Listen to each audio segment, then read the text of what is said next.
ver si no se... Ok, bien, vamos a continuar.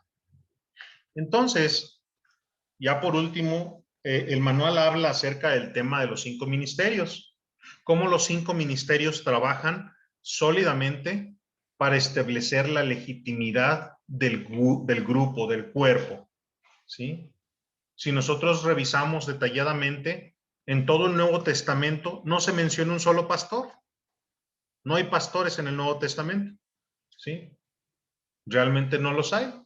Había ancianos, había diáconos, había profetas, apóstoles, ¿sí? Pero no se menciona un solo pastor. ¿Pero qué sucede? Nosotros tenemos una estructura, bíblicamente hay una estructura en la cual hay una escalera de responsabilidades, una escalera en la cual se ayuda a la gente a desarrollar la vida, a desarrollar sus herramientas. El plan de Cristo fue en 3 años el poder educar y entrenar gente. Ajá, ahí está. Educar gente para que tuviera mentalidad de reino. ¿Qué es el reino de los cielos? La forma en la que Dios gobierna. ¿Qué son los 5 ministerios? Las herramientas que usa Cristo para que Dios gobierne. ¿Qué hace un apóstol? Un apóstol es un traductor del mundo espiritual al mundo natural. Te explica qué está pasando en lo espiritual y cómo esto se vuelve práctico en el mundo natural. ¿Sí? Hay 4 diferentes tipos de apóstoles, ¿sí? Pero ese es el cimiento de un apóstol. Un apóstol entiende las verdades y los principios bíblicos y eso le permite desarrollar comunidades enteras.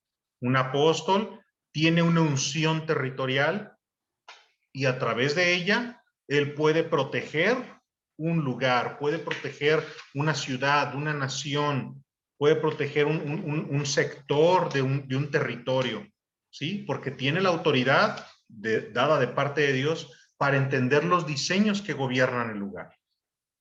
Después están los profetas, ¿sí? Antes de que Cristo subiera, antes de que Cristo fuera levantado de la tumba, no se les llamaba profetas, se les llamaba videntes. ¿Qué es un vidente? Un vidente era alguien que entraba en trance y empezaba a soltar lo que lo que el Espíritu Santo derramaba sobre él y hablaba. Los profetas de hoy no trabajan así, no entran en trance y no empieza todo ese rollo normalmente, ¿sí? Sino que empieza el Espíritu Santo a hablar en ellos y fluye la vida y fluye la palabra y ellos sueltan la palabra, pero esta ya pasó a través de su corazón, de su alma, de su mente y a través de su boca.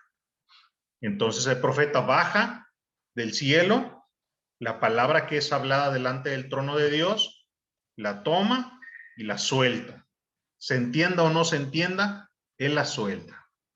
El apóstol es capaz de tomar esa palabra y digerirla y entregarla para que se entienda. ¿Sí? Por eso dice Pablo, los cimientos de una congregación son los apóstoles y los maestros. Sin apóstoles y sin maestros, no tenemos conexión con el cielo. Entonces, ¿qué sucede? Después están los pastores, que es la gente que se encarga de proteger ese proceso de que las personas tomen la palabra y la apliquen constantemente a su vida diaria. Que haga que cambie su carácter, que hagan que cambie su forma de pensar, su forma de hablar, su forma de conducirse con otros en sus relaciones. ¿Sí? Están los evangelistas, ¿sí? El evangelismo bíblico es el tomar a las personas nuevas, ¿sí? Tomar a las personas nuevas y ser nodrizas, ¿sí? Por eso se llaman evangelistas, son los desarrolladores del evangelio en un nuevo individuo, en un nuevo ser espiritual. Y luego están los maestros. ¿Quiénes son los maestros? Son los que desarrollan todo el carácter avanzado o toda la inteligencia avanzada de lo que representa lo que Dios está hablando en ese momento, ¿sí? Entonces, cada uno de los que están, ellos conformando esos 5 ministerios, ese presbiterio, ¿sí? Como le llama Pablo, permiten lo que dice aquí adelante, dice, para no ser niños inconstantes.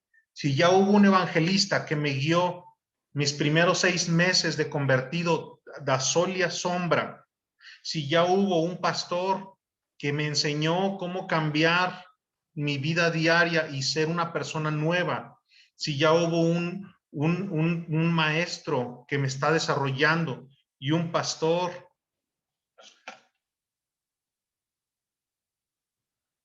y un apóstol, ¿qué sucede? Ya la persona deja de ser inconstante, deja simplemente de estar comiendo leche. ¿Qué es leche? Los rudimentos. Si yo trabajo únicamente rudimentos, yo, dice la palabra, vamos a ser niños tambaleantes. Son estos elementos los que me permiten ir más allá en Dios. Dice, las acechanzas del diablo están escondidas y ocultas, perpetradas para hacernos indefensos. Son destructivas y son individuales, grupales y nacionales. ¿Sí? ¿A qué se refiere? No es fácil verlo. Si hay un espíritu que constantemente te recuerda tu pasado, si hay un espíritu que constantemente te carga de culpa, si hay un espíritu que constantemente te dice, ¿sabes qué? Tú no tienes lo que se necesita, tú no eres rey, tú debes, a lo mucho sirves para lavar los baños. ¿Sí? O sea, ¿qué sucede? Rompe esa capacidad de transformación. ¿Cuáles son las acechanzas? Todas las herramientas del diablo para que no haya una transformación en una comunidad. Dice, no merezco ser nadie, no merezco ser nada. ¿Y qué sucede? La herencia es robada, lo que hablábamos al principio. El propósito, la bendición, la visión, ¿sí? Dios tenía una visión contigo. ¿Cuánto de lo que Dios visionó contigo ha sido cumplido? Cuando hablaste con Dios antes de nacer, cuando estabas con Él antes de nacer, y Él te dio tareas y te dio acciones y te dijo, yo quiero que llegues a hacer esto, yo quiero que logres esto. ¿Cuánto de ello has logrado? ¿Sabes lo que viniste a hacer a este mundo? ¿Qué son las palabras proféticas? Las palabras proféticas son la activación de todo lo que Dios te habló desde antes de que tú nacieras. ¿Sabes qué? Vas a hacer esto en este tiempo. La palabra profética activa en lo natural lo que ya fue hablado en lo espiritual. ¿Y qué sucede? La persona es capaz de moverse hacia adelante. Sus engranes avanzan y puede ir a un siguiente nivel.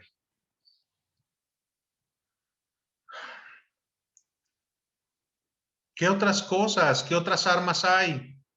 Pues obviamente las mentiras, información errónea, ¿sí?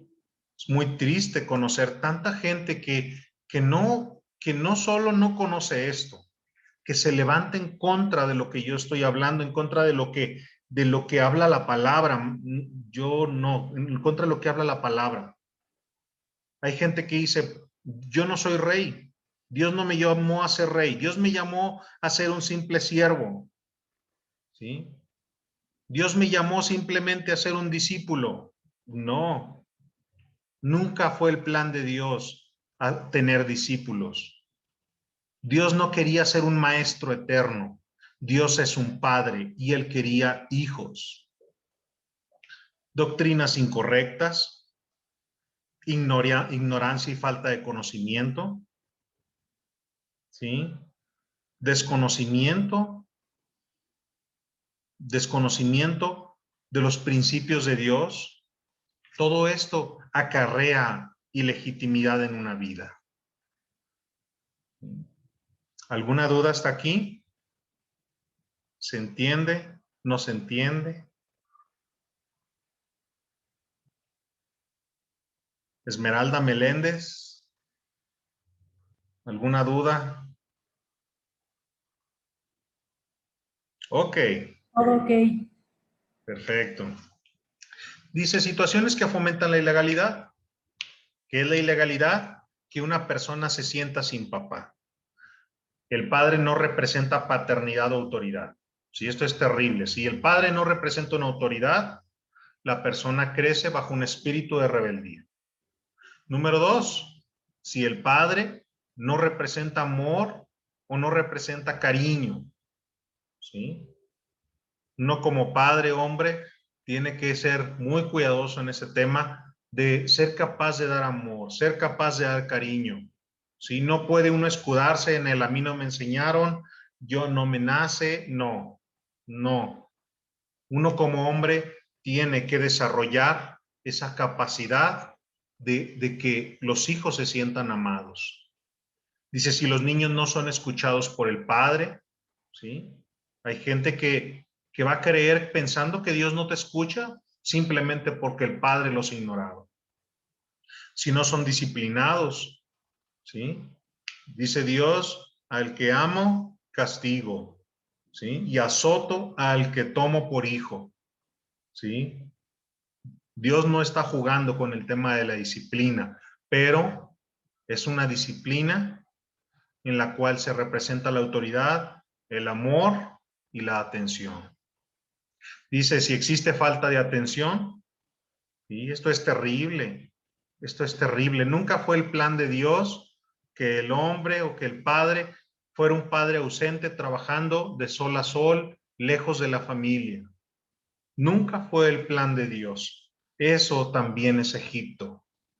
Si el padre critica todo lo que hace el hijo, ¿sí? Si el padre critica todo lo que hace el hijo, eso es terrible. Eso es terrible. Y muchas veces un padre crítico fue un hijo criticado. Entonces tenemos que romper esos vicios tan terribles de manera que podamos hacer crecer hijos que saben, que se saben amados y que saben que pueden lograr cosas. ¿Sí? El hijo de un esclavo no es enseñado en esa capacidad creativa, no es enseñado en esa capacidad de logros, no es entrenado. El hijo de un esclavo no es entrenado en hacer cosas grandes. Dice, si la disciplina es demasiado severa, ¿sí? Si el padre niega que el niño sea suyo, ¿sí? Son temas que rompen esa línea entre hijo o hija y padre. ¿Sí? ¿Cuántas de estas cosas hemos vivido nosotros y que nos alejaron de nuestros padres o que nos distanciaron o que rompieron una parte de nuestro corazón? ¿Sí? Situaciones, no existe una herencia. ¿Sí? Este es un tema bien importante y es algo que yo también estoy aprendiendo. El tema de planear heredades. ¿Qué estoy creando? ¿Qué herencias estoy creando para mis hijos, para mis nietos, para mis bisnietos? ¿Qué estoy planeando? ¿Qué tanto estoy pensando de forma generacional? ¿Qué les voy a dejar? ¿Una Biblia? ¿Un florero? ¿Una libreta? Tiene que ser mucho más que eso. Si yo estoy hablando de una herencia. Dice Joana que unas de oro. Dice no existir comunión espiritual. Si no hay una comunión entre padre e hijo, una comunión espiritual, ¿sí? No solamente cosas físicas, no solamente ir a jugar fútbol, no solamente, no, una comunión que vaya más allá de simples acciones. Dice no ser bendecido ni que existan promesas, ¿sí? Un padre que no bendice, un padre que no habla de promesas, prácticamente está perdiendo lazos muy fuertes, ¿sí? Hay otras situaciones, maldiciones con las palabras, ¿sí? Las maldiciones que sueltan las mamás, las maldiciones que suelta el padre, ¿sí? Indiferencia, ¿sí? Menosprecio, votos o pactos internos, lemas, dichos y refranes. Tengan mucho cuidado con los lemas, los dichos y los refranes. Muchas veces son maldiciones. Muchas veces son maldiciones que suenan bonitas. ¿Sí? De veras. Juramentos, ataduras del alma, experiencias traumáticas. ¿Sí? Ataduras del alma. ¿Qué es una atadura del alma? Es una promesa en la que yo até mi alma con otra persona. La atadura del alma, como el alma es la fuente de mi unidad con otros, yo me ato con personas a las que Dios nunca quiso que yo me atara. Y eso causa que yo no pueda, que yo siga mezclando mi espíritu con esas personas incorrectas. Experiencias traumáticas, por supuesto, tradiciones, ¿sí? Expectativas, percepciones falsas de la vida, ¿sí? Todo eso tiene que ver con ilegalidad. Bien, hay muchísimo más para hablar. Ya casi son las 9. ¿Alguna duda? ¿Algún comentario? Ok. Viene un tema muy pequeñito que se llama Juzgando al hermano y vamos a verlo súper rápido.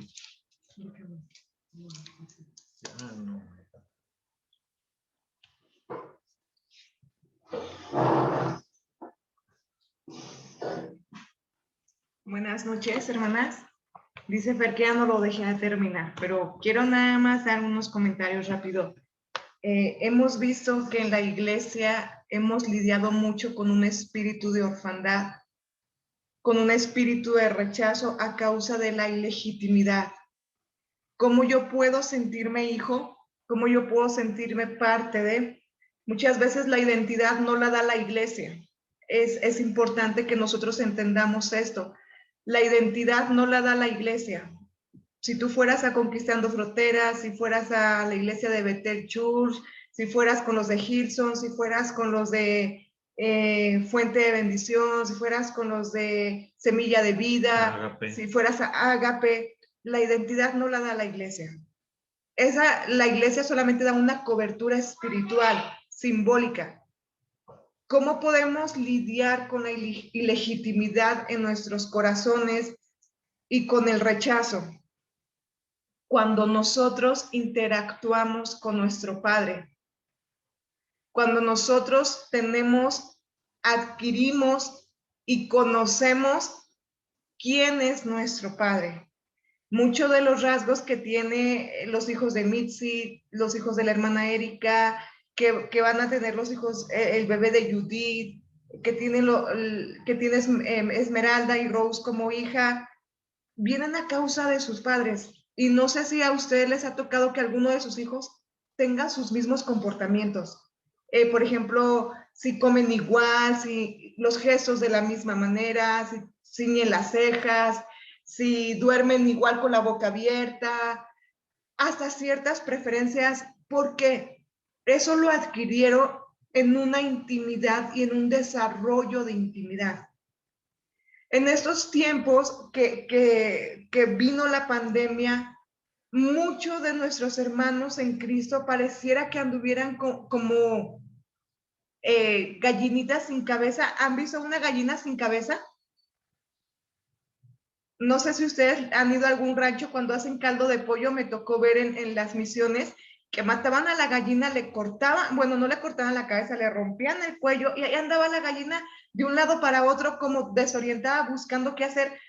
¿Por qué? Porque pensábamos que la identidad la daba la iglesia. ¿Y qué fue lo que pasó? Muchos no siguieron en el camino de Cristo a causa de eso. ¿Por qué? Porque no se nos ha enseñado el fomentar la relación con Cristo para obtener nuestra identidad. Ese es un tema que viene y que vamos a ver, pero la identidad la obtenemos en una comunión y en una relación con Cristo continua. Queremos ir en contra de un espíritu de rechazo, ir en contra de un espíritu de orfandad y sacar la ilegitimidad de nuestras vidas. Tengamos la comunión con el Padre. ¿Cómo sabemos que somos hijos? Vamos a poner actitudes de una persona rechazada. ¿Cuáles serían las actitudes de una persona que se siente ilegítima?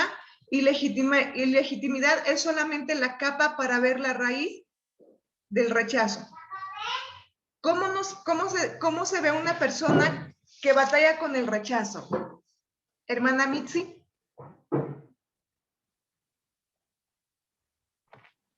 Pues yo creo que una persona que batalla con el rechazo se ve triste, se ve con amargura y de antemano rechazando a los otros antes de que la rechacen.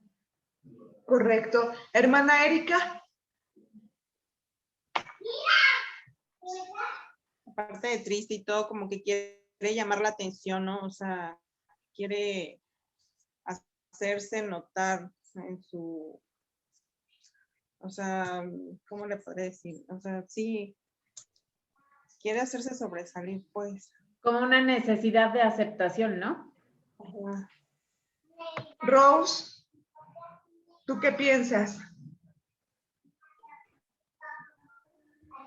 Sí, lo que comentan, pero también está así la parte en donde se quieren hacer notar o la parte donde ponen barreras para que no penetren y se dé a conocer, porque al final pues no se siente con esa, no sé, confianza o no sé, al final no se quiere exponer, entonces no quiere mostrar sus debilidades y sus fortalezas y eso hace que pues se aleje de todos. Así es. Judith, ¿tienes algún comentario?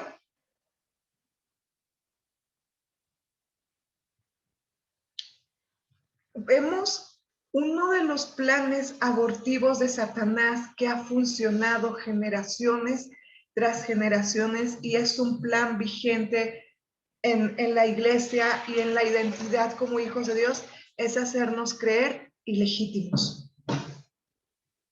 Es vendernos la mentira de que somos rechazados, que no somos hijos, que no somos dignos, que no somos coherederos, que no lo merecemos. Hablando con una persona esta semana, ha vivido sucesos bien difíciles, últimamente difíciles en su vida, partidas, se accidentó y ella me hizo una pregunta y me dijo, ¿por qué? ¿Por qué me está pasando esto a mí? Y yo te quiero decir que esta pregunta no está fuera de nuestro alcance. Yo creo que muchas veces nos hemos topado con esta realidad o con esta pregunta en decir, ¿por qué? ¿Por qué yo? ¿Por qué no a Chanita que tiene más dinero? ¿Por qué no a Chuchita que tiene la fe para enfrentar? ¿Por qué yo? Cuando entendemos nuestra posición en Cristo, el por qué es una pregunta que deja de perder sentido y entendemos que hay un Dios soberano que está al cuidado de nosotros. Pero Satanás continuamente está alimentando la herida del rechazo, la herida de la ilegitimidad y está mandando continuamente pensamientos de orfandad. ¿A quién le importa? Pertenezco a una iglesia que no sabe mi nombre. Los pastores no se comunican conmigo. Cuando voy a la iglesia no me saludan. ¿A quién le importo? Este plan abortivo ha cortado propósitos proféticos para generaciones tras generaciones y nos ha tocado ver a hermanos que tenían un proyecto profético abortado y frustrados, con un dolor tremendo, maldiciendo a Jesús. Hermanos, hermanas, ¿qué podemos hacer? ¿Cuál es la medicina para esto? Cuando tú conoces a Cristo. Cuando sabes que te está tupiendo sobre mojado y no has visto salida, pero sabes que tienes un Dios que no duerme ni descansa. Pero sabes que tienes un Dios que está al pendiente de tus necesidades y empiezas a conocer sus promesas y conoces sus promesas y meditas en sus promesas, y antes de confiar en el dinero, antes de confiar en lo que nosotros podemos hacer, entonces al despertar decimos: Señor, confiamos en ti. Nos acabamos de enterar de una pérdida de un hermano, de una muerte fulminante. Ayer estaba predicando la palabra. Ayer mismo en la noche falleció. Una muerte fulminante. Tenemos que entender y tenemos que tener armas, como mencionaba Fer, para ir en contra de esto. Para ir en contra de este sentir, para ir en contra de este pensar, porque también tiene que ver mi mente. Tengo que salir de ese molde que he acarreado por años y no seguir comprando las mentiras que Satanás continuamente, diario, cada segundo está lanzando en tu contra. Cada segundo eres bombardeado.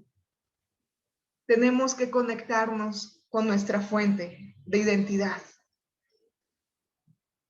Tenemos que conectarnos con nuestro Hacedor. Tenemos que conectarnos con nuestro Padre y adquirir su identidad. No que seamos intocables, y no que seamos libres de errores. Nos vamos a seguir equivocando, hermanos, una y otra vez. Vamos a seguir lidiando con comportamientos como los mencionaban, con la amargura, con el dolo, con el enojo, con el cerrarme, con el no abrir el corazón, con el no tener amigos porque me van a fallar, con el no invito a mi casa a nadie porque no sé qué me vayan a hacer, con el no le hablo a nadie a la iglesia porque se ven como que medio sangrones, como que no voy a esa iglesia porque se ve la... No. Entonces tenemos que tomar un alto y decirle: Jesucristo, te necesito, porque no puedo escuchar más al diablo que tu voz. No puedo escuchar más a Satanás que tu voz. A veces en consejería yo le digo: a ver, vamos a ver, ¿qué pensamientos tuviste últimamente? Hermanos, los pensamientos que dominan más son pensamientos de juicio, son pensamientos de condenación, son pensamientos de falta de perdón. Y le digo: bien, no, sí, tus pensamientos de veras que sí está funcionando, o sea, sí estás sintiendo, no estás omitiendo nada, pero ¿en qué momento has escuchado a Cristo? Háblame de un pensamiento de entre los 100 que tuviste en el día, Dios que te habló. Y pareciera, hermanos, hermanas, a veces es una realidad bien triste, pero a veces estamos más sintonizadas con la voz del enemigo que con la del mismo Cristo, que con la de nuestro Padre. Y de hecho, ese es un muy buen punto. Hay mucha gente que se alarma todo cuando le dices: oye, tienes que escuchar la voz de Dios. Tienes que oír la voz de Dios. ¿Qué? ¿Cómo es posible? No, eso no se puede. Digo: oye, ¿tú eres capaz de escuchar las voces de temor? ¿Eres capaz de escuchar miedos? ¿Eres capaz de escuchar crítica? ¿Eres capaz de escuchar incredulidad? Si eres capaz de escuchar todas esas voces del infierno, ¿cuánto más no estaremos diseñados para escuchar la voz de Dios? Se nos va a acabar el tiempo y yo quiero terminar con esta verdad que retumbe en tu corazón continuamente y que la tengas presente terminando el curso, aún terminando los 8 diplomados. Hermanos, puede venir Satanás a hablarnos a nuestro oído, pero mayor es Cristo en nosotros. Puede que tu mundo en estos tiempos no vaya del todo mejor, tal vez estás enfrentando enfermedad, desilusión, y nada de esto tendría que ser ajenos a nosotros. Pero en Cristo tenemos consolación, pero en Cristo tenemos victoria, pero en Cristo tenemos refugio, pero en Cristo tenemos solución, pero en Cristo tenemos verdades, pero en Cristo tenemos consuelo, pero en Cristo tenemos dirección, pero en Cristo tenemos ayuda, pero en Cristo tenemos confort. Es más lo que Cristo hace en nuestras vidas que lo que el enemigo puede venir a mostrarnos en una realidad. Perdón, que el enemigo Y vamos a terminar. Quiero que cierren sus ojos y vamos a orar. Voy a mencionar situaciones que estoy sintiendo y vamos a desecharlas. Y si tú te identificas, tú en la oración, tú y yo lo rechazo.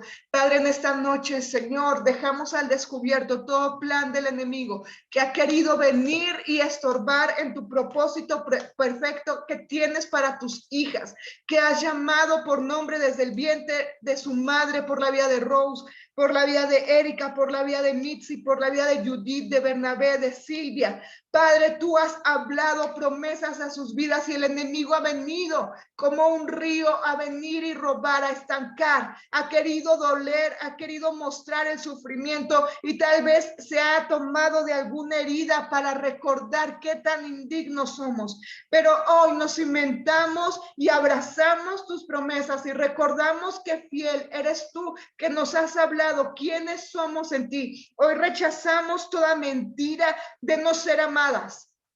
En el nombre de Jesús. Hoy rechazamos toda mentira de no ser aceptadas, de tengo que, aún me esfuerzo por orar, aún me esfuerzo en ayunar, aún me esfuerzo en meterme y cerrar, cuando tengo que deleitarme en estas prácticas ha sido un deber porque no he conocido al Rey, he conocido los mandatos, pero los he tomado por ley, no como deleite. Hoy renuncio a esta práctica, hoy renuncio a la práctica de crítica continua acerca de mi forma de ser, de mi cuerpo. El enemigo ha querido venir y torcer mi manera de pensar acerca de mí, de mis errores, de lo que he cometido. Padre, hoy los llevo a la cruz y recuerdo, Señor, que tú me has perdonado y que tu perdón es inmediato, que no hay ninguna acta de decretos en mi contra. También ha venido el enemigo a mostrar qué hice, que lo que hicieron mis padres, lo que no me dieron, lo que carecí en esta semana, ha venido como un bombardeo. Hoy cierro puertas a este pensamiento y yo declaro que aunque mis padres no lo hayan dado, hoy, Señor, sé, Padre, que tú lo darás en su tiempo y si es bajo tu voluntad. Pensamientos de autoestima baja, de no me quiero, no me gusta, no me siento contenta. Hoy cerramos pensamientos a esto y declaramos, Señor, que creación tuya somos. Fíjate, yo siento algo muy fuerte y lo voy a terminar, que tú no te sientes parte de todo espíritu que quiere venir y decir que no eres parte de. En el nombre de Jesús cae esa mentira. Cae todo espíritu de orfandad, todo espíritu de legitimidad, todo espíritu de rechazo que quiere venir y meterte en una mentira y decirte que no eres parte de, que no eres digna de. Cae esa mentira y yo te hablo a tu espíritu, a tu alma y a tu mente para que te alinees a los propósitos y proyectos proféticos que Cristo tiene para ti, que son mayores a esta mentira. Cerramos